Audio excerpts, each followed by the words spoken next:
You're actually 2011 Miss Virginia USA, the winner. Are we allowed to play like a little stream here of yourself modeling? I think Yeah. I've got a few pictures that I actually found online that I've downloaded and You creep. Hey, I'm doing. I had to do research. It's research, so you know. Yeah. I actually have something in common as well.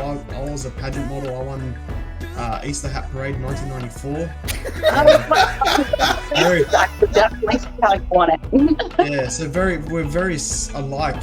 You know, you got the modeling thing, I got the Easter Hat Parade thing. Exactly. Just brother from another mother, right? Yeah, that's it. That's it. It's good. Good snap.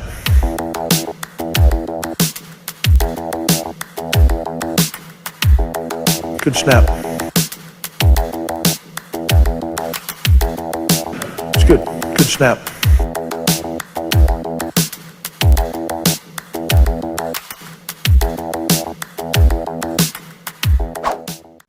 Hey, yo, wrestling fans, and welcome to the Good Snap podcast. I'm Xander Rose, and with me is my tag partner, as always, Chris Zorba.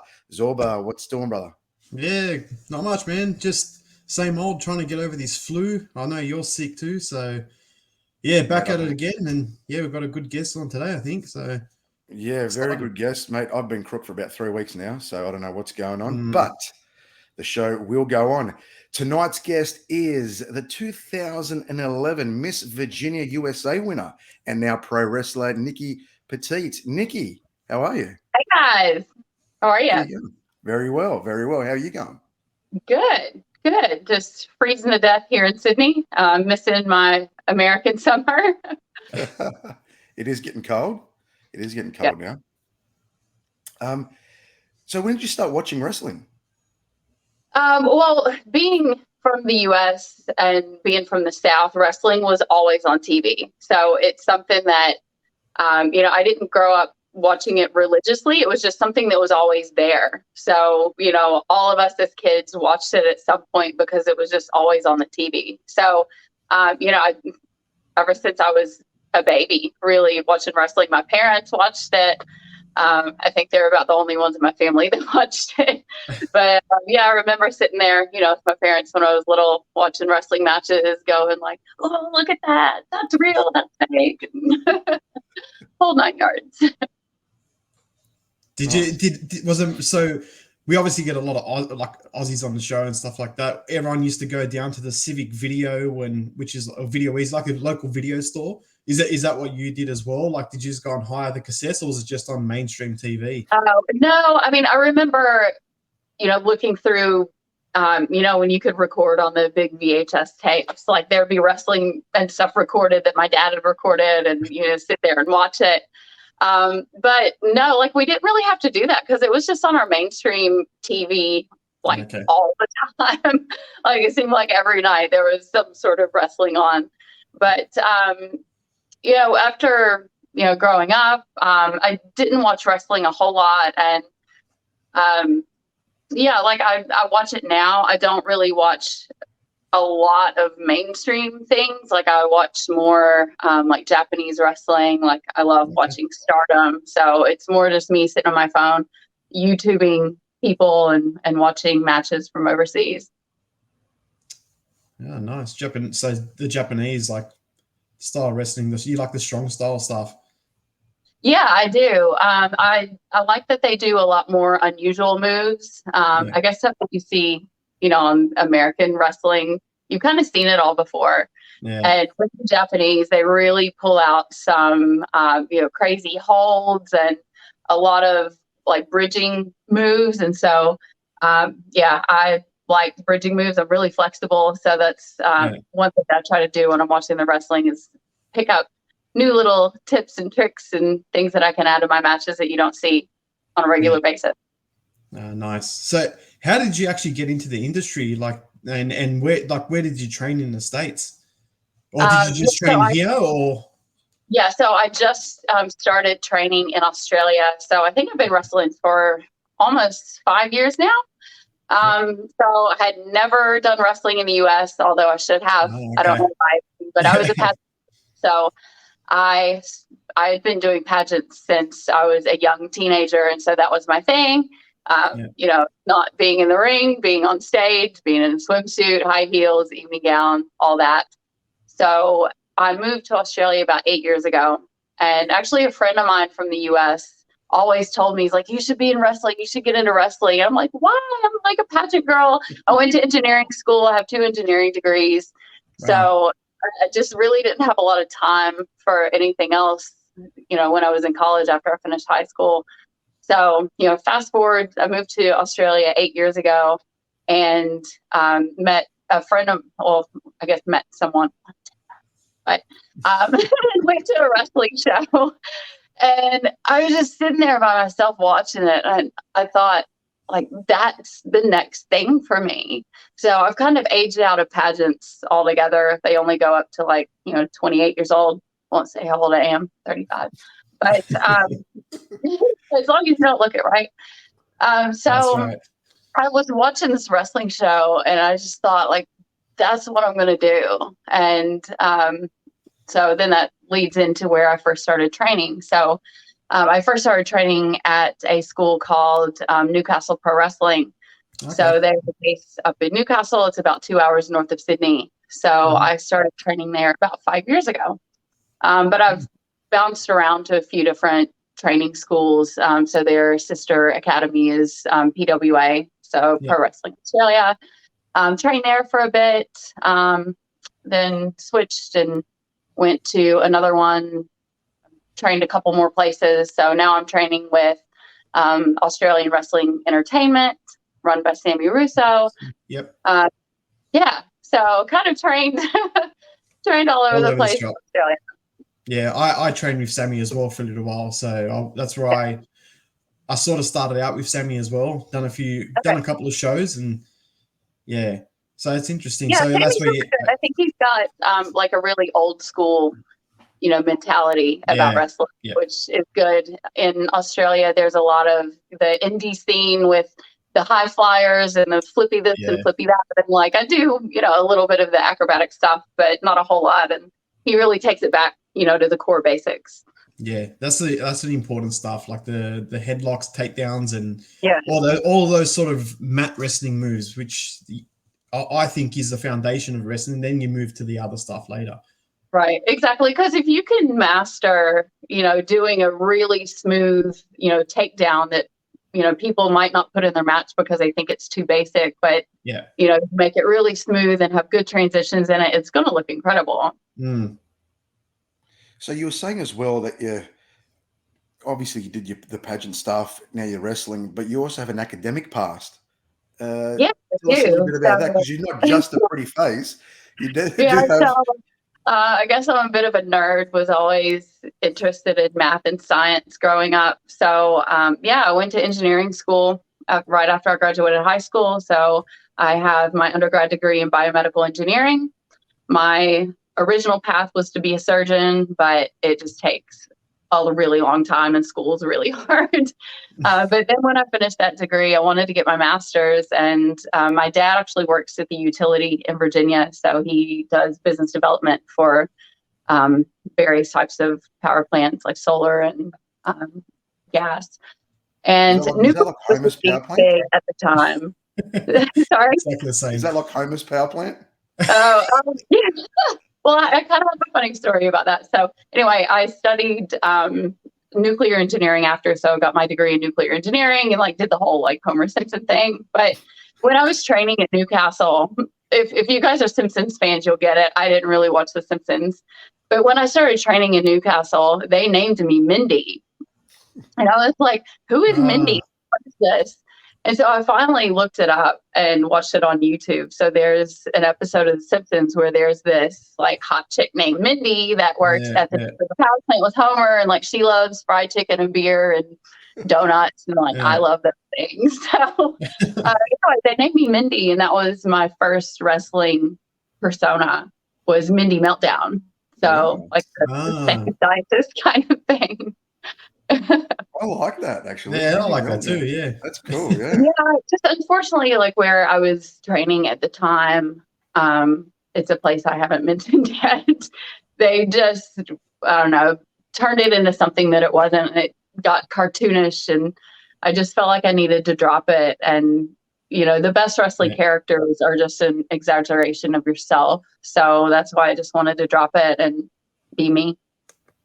Wow, that's But I had high hopes for Minnie Meltdown, but she died in a horrible nuclear accident. That's unreal. But I mean, for wrestlers that are on your Mount Rushmore, I know it's a hard one, but past or present, who would they be? So Maurice is definitely up there. Andre the Giant, I love watching him. Like, he's just a fascinating human being. And of course I got to put Charlotte Flair. She's the queen. Yep. Charlotte, yeah, definitely. I don't know how many people don't watch Rushmore. Like, history wasn't my thing. you got one more spot left. One more. I know it's a hard. It's Hulk Hogan for sure. Who was your first pick? Maurice, was it? Yeah, Maurice. I just love her. Like, I love the sexy aspects of women's wrestling. Like when they used to go pick off the bikini girls, out of the bikini competition. Because like I kind of had that background as well, doing swimsuit modeling and stuff. So I liked that they chose girls like that. But just what she developed into, I think, is just really admirable. They just found a girl in a swimsuit, and now look at her. Like, she's just been unstoppable her whole career. Yeah, she's doing well, and she's with Miz as well. I actually like that Miz and Mrs. show. That's actually pretty funny. Yeah, it is good. Yeah, me and my wife just sit there watching. We binge watched like the whole first season. Yeah, it's actually a good show. So you're saying before with you had Minnie Meltdown, and now you've moved on from Minnie Meltdown. Your new in-ring persona, which is normally like what inspired you for your current persona that you're using? Is it just yourself, just at a higher level, or? Like I really took a lot of inspiration from the divas, and in Australia the divas are kind of frowned upon, but I love what they brought to wrestling, and it was just like a glitzy, glamorous side. And me with my pageant background, that's always just kind of been me. Like, I love things that sparkle, and I like really flashy outfits. And so that's every time I go in the ring, I normally don't wear an outfit more than 3 times because, you can't have too many photos in one outfit. So I'm like constantly changing what I'm wearing. And, a lot of that is the performance and stage presence thing for me is, being able to put on a show and entertain while wearing something really glamorous. Well, that's wrestling, except you're hurting another person, pretty much. Yeah, exactly. And you're having fun doing it, so that's the main thing. I never really expected I would love wrestling as much as I do, but it's the performance part for me, because while there's the physical aspect of learning moves and how to get in and out of this hold, and can do hurricanranas and all sorts of the that showman or the physical aspect. It's also connecting with the fans and having a personality. And I'm a heel, so I just have like an over the top, like kind of bratty, like sexy personality. Like, oh, hey girl, is that your man? Like, I'm gonna take him. So, it's fun having that, type of personality in the ring, because it's not really me. I'm just newly engaged. So, congrats. Ain't taking nobody's man but my own. Well, I was going to say, because we're both married, and that would have been a big issue when I said wives watch this show. So, yeah, we'll tell your wives to watch out. Honey, I love you. This is just pure business. Okay, I'll give you a pass on this one. I won't steal you away. That's pretty good. So, like we said before, you're actually 2011 Miss Virginia USA, the winner. What was that like? And I think you said before it was the age thing for the modeling, or why'd you actually leave the modeling? I think are we allowed to play like a little stream here of yourself modeling? I got a few pictures that I actually found online that I've downloaded, and you creep. Oh. Hey, I had to do Wow, yeah. research. It's research. So, you know, Yeah. I actually have something in common as well. I was a pageant model. I won Easter Hat Parade 1994. Very, I could definitely see how you want it. yeah. So we're very alike. You know, you got the modeling thing. I got the Yeah, Easter Hat Parade thing. exactly. Just So brother from another exactly. mother, right? Yeah, it's it. So going back to the question, what was that like to be the winner of Miss Virginia USA? So winning that was a big journey for me. So we have preliminary pageants that, so if you can win the prelim level, then they'll pay your entry fee to go to the state pageant because there's some expense involved. And so I competed in like 6 or 7 local pageants over the course of 2 years and didn't win. Yeah. And I just got really fed up. I was like, why not me? And, the judging at the local level is a bit different at the state level. So I really busted my butt. Like I got in the gym, I got my body in near perfect condition. I started working with pageant coaches and went to the Miss Virginia pageant and won it my first try. And Wow. I know girls that have competed, for 10 years to try to win. And I feel really blessed, but I feel like I worked hard for it and I deserved it when I won. So it was just a big relief winning Miss Virginia. All the hard work had finally paid off because I didn't really put as hard of work into the local pageants as I probably should have. And I guess it showed. So I really worked hard. So when I won, it was just like this huge relief over me of like, I did it. It finally paid off. I did everything right, did everything I was supposed to do. So being Miss Virginia was incredible. I had just finished my master's degree like a month after I won. And then I started working full time as a nuclear engineer while being Miss Virginia. And I was doing at least 2 appearances a week during my whole year. So I would travel to like Kentucky. I spoke at like a student STEM event. So it's science, technology, engineering, mathematics. I spoke at a lot of schools, made a lot of appearances, and really hopefully made my community proud. So sorry, what was the second part of your question? I'm rambling. Oh, no, that's okay. You're right. Why'd you leave the modeling? Pageantry and modeling are 2 separate things. So while I was doing pageantry, I like to do runway shows, fashion shows. Being I guess, professional runway model, they're extremely skinny. Well, they were back in the day. Everything's changed now. It's like completely different ball game. But modeling and being a model just never really did it for me. I loved studying and I liked my engineering job. And it was always kind of stressful for me, modeling. So you have somebody else doing your hair, doing your makeup, telling you wear this, go here, do that. And I don't really like to be told what to do. So that was it always gave me anxiety modeling. But I've done, a laundry list of fashion shows. I've done a few print ads. Like even now I still do the odd swimsuit competition here and there. But I like it more in a competitive space rather than just, trying to put my face on a magazine and sell it. So obviously, like physically, you're saying how it's difficult. You got to diet and you got to make sure you look good. But mentally, like obviously, that must be a big strain mentally. It was. So when I was preparing for Miss USA, I felt like I needed to lose even more weight. But like I said, everything has changed now. But if you rewind to 2000s, 2010s. The girls are just so thin.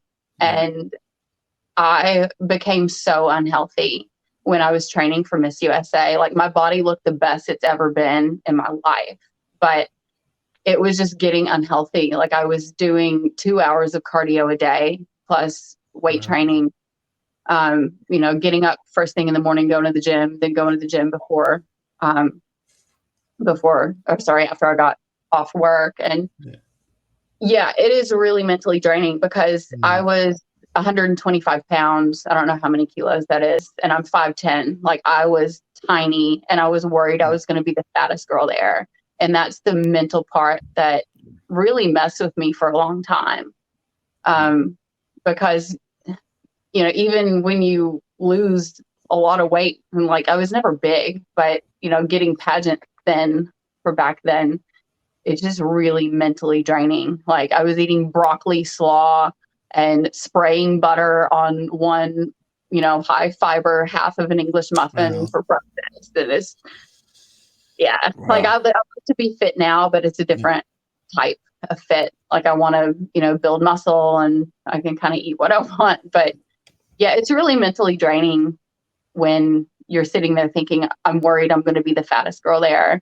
And I showed up, and, you know, we all had great bodies. So it takes a toll on forever. That's why I don't want to become a model. I said no. Out of the question. It's out of the question.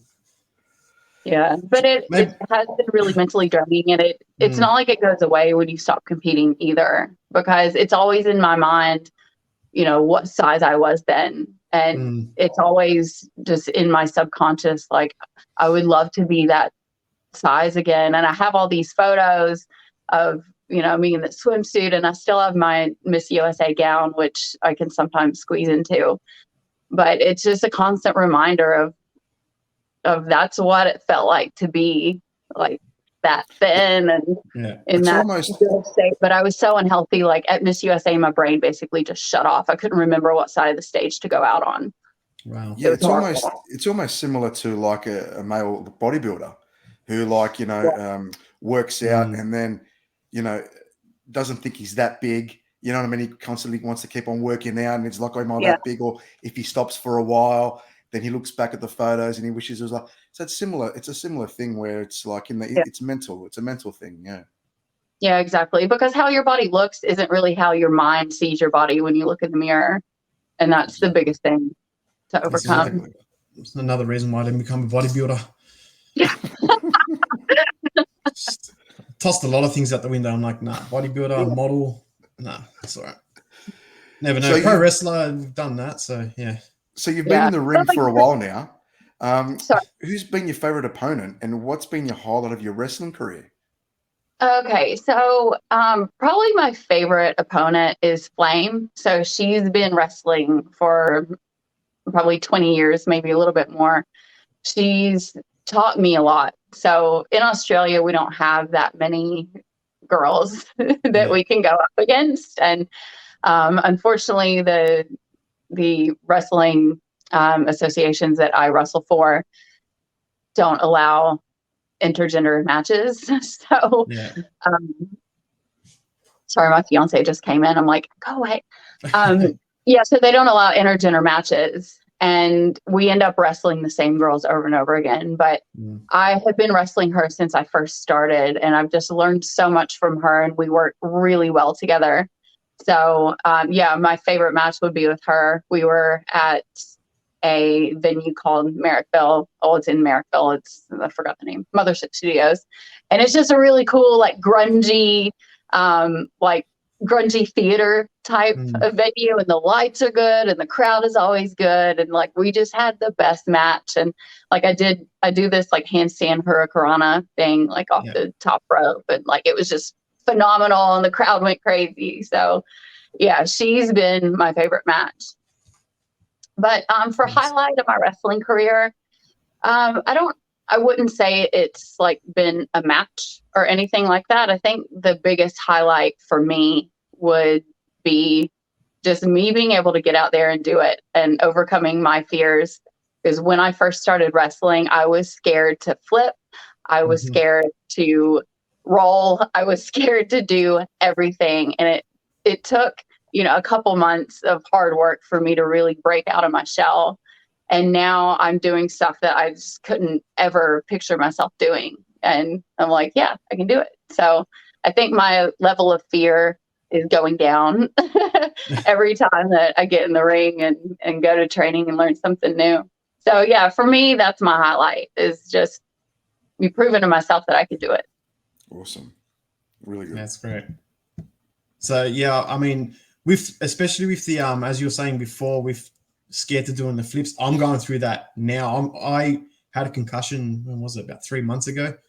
No, actually, it was probably even like, not 3 months ago. It was like 2 years ago, and ever since then, I can't do a flip in the ring. I can't. It just scares the crap out of me doing anything. So it's good that you're still getting out there and you're doing your thing. It's awesome. Yeah.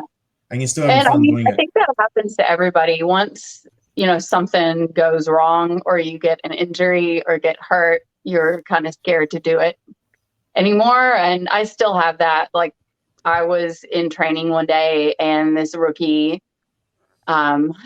overshot a hip toss and ended up like severely injuring my ankle. Yeah. And so, after that, it makes you more conscious of, I guess, what can go wrong. Yeah. And it can make you steer away from doing those moves again. But yeah, you just got to get back in there and see what happens. Yeah. You don't want to know how I got the concussion either. Tell me. Yeah, I do. What'd you do? Have you met, I'm pretty sure you've met Hudson Hulk. Yeah. Samoan dude. Yeah. So you've seen the size of the guy. Yeah. We were training in the ring one time and the drill was throw in, leapfrog. I was going to go under his legs and I go, can you jump? He goes, yeah, I can jump. He goes, you duck. I'm like, I'll duck. Can you jump? He goes, yeah, no problem. Throws me in. He jumps, not high enough. Straight into his, Yeah. So it's always the jumper's fault whether they jump high enough. He didn't jump high enough. Leapfrogs are something I don't do, and I'm tall, and I won't do it. I trust my ankles coming back down.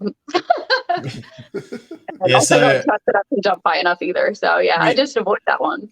Yeah, we never did that ever again. That was it. That was the end of that. He says another story. No, I'll still talk to Hudson. But he says another story. I don't know what he says. He makes it up. He says it's my fault, but it's not. Yeah, well, like Flame, who I've wrestled a million times and will wrestle a million times more. I was down on the mat during a match, and so she was going to do a leg drop, and she overshot it and like jumped and landed on my face. Yeah. It probably fractured my cheekbone, but I had the biggest black eye. Like, it was just my whole face. And it started swelling in the ring. I'm like, oh, my eyes shut. And I'm like, something's happened to my face. But we were at the end of the match, thankfully. But, sometimes things happen. But she's wrestled so long. It's just a fluke. And I don't hold anything against her for it. It's all part of it. It's still a contact. It's a contact sport. People go, oh, it's fake. It's not. It's not fake. Right. Everyone, you can still get hurt and stuff like that. Obviously, prone to the injuries and stuff like that. What's the actual most rewarding part of being a pro wrestler?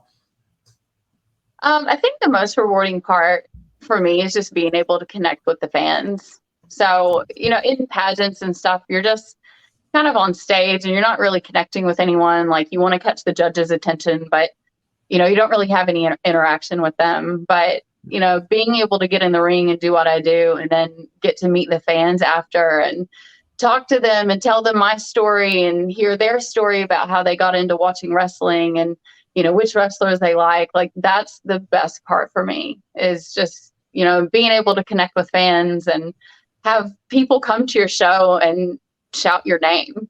It's like, oh, they've seen me before. And, it's usually like USA, but I'll take it. I come out with my American flag and everything. So.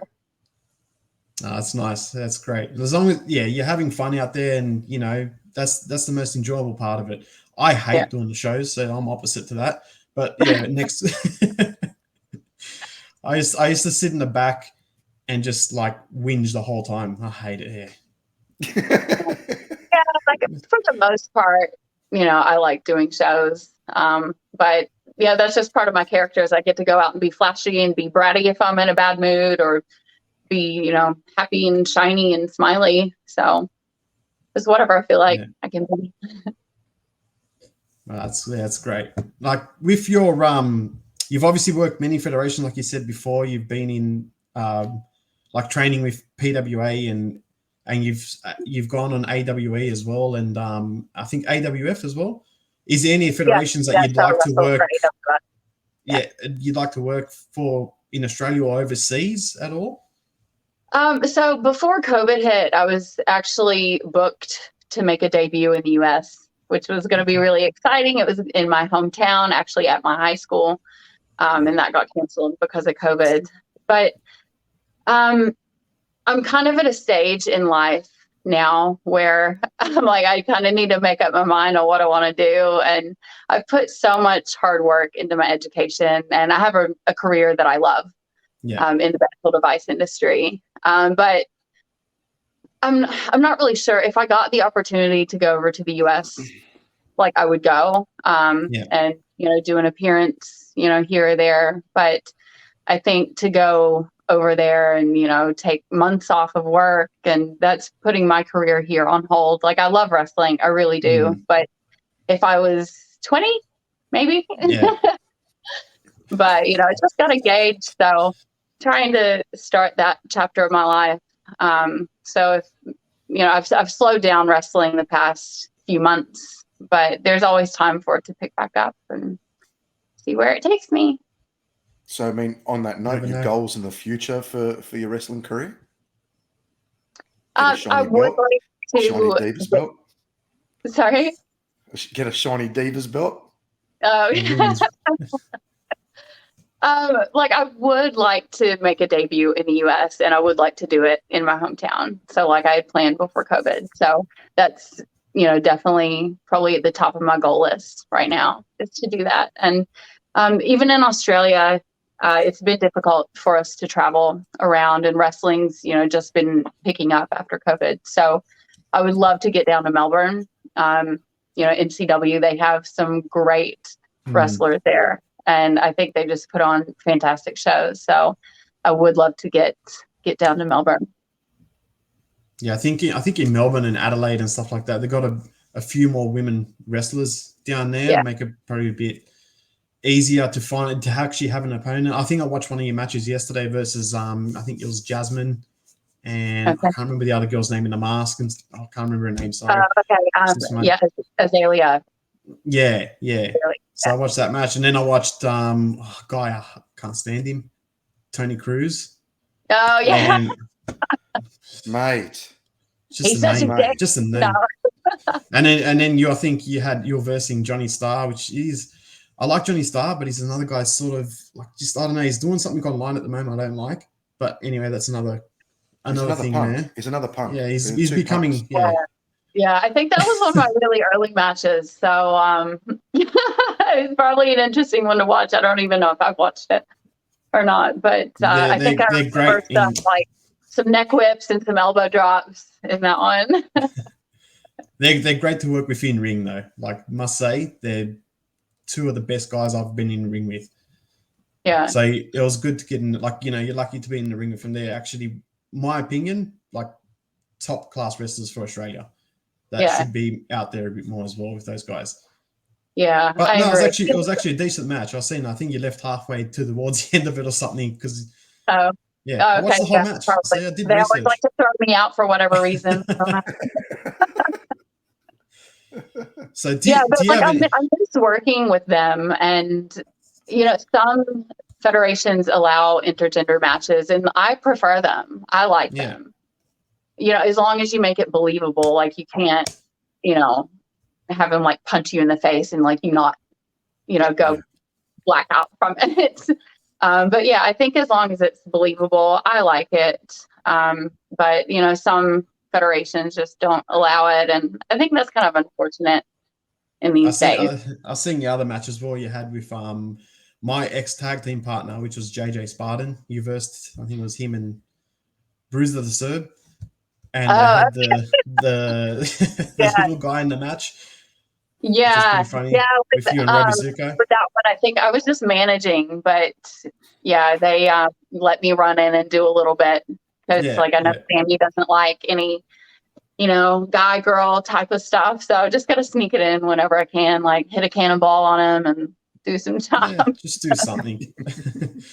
Do you have any advice for any young up and coming or inspiring wrestlers? Yeah, just keep at it. So when I first started training, I was training, at least twice a week and doing some private classes on the side. And there have been times where I've trained 4 days a week. So, there will be things that you're not good at first. There will be things that you like and things that you don't like. But, the longer that you stick with it, the more that you can figure out your own style. And there's always time to learn. So you never ever stop learning. Just keep going. Don't give up. That's my advice. That's actually, that's good advice there, because once you start wrestling, you don't know much, and sometimes you can get disheartened with that. But if you just keep on plugging away, you'll obviously improve, and it's something that everyone has to go through, I suppose. Yeah, I mean, I remember specifically flip bumps. I could not do a flip bump. Like, I was scared to death to flip and land on my back and flat on the mat. But it took probably a month or two, and then I was flipping all over the place. So yeah, it does just take time. You just gotta hack away at it day by day. Practice. And that's it. Just keep practicing. Any upcoming shows which the wrestling faithful can check you out? So I'm wrestling July 9th in Katoomba and July 31st at Club Blacktown. So those can all be seen pay-per-view through awfwrestling.com.au. Okay. AWF, yeah. Mr. Greg Bounds. AWF. So, I can't wait. It's been a while since I've been in the ring with those guys, and it'll be good to see everybody again and get back in there and kick some ass. That's it.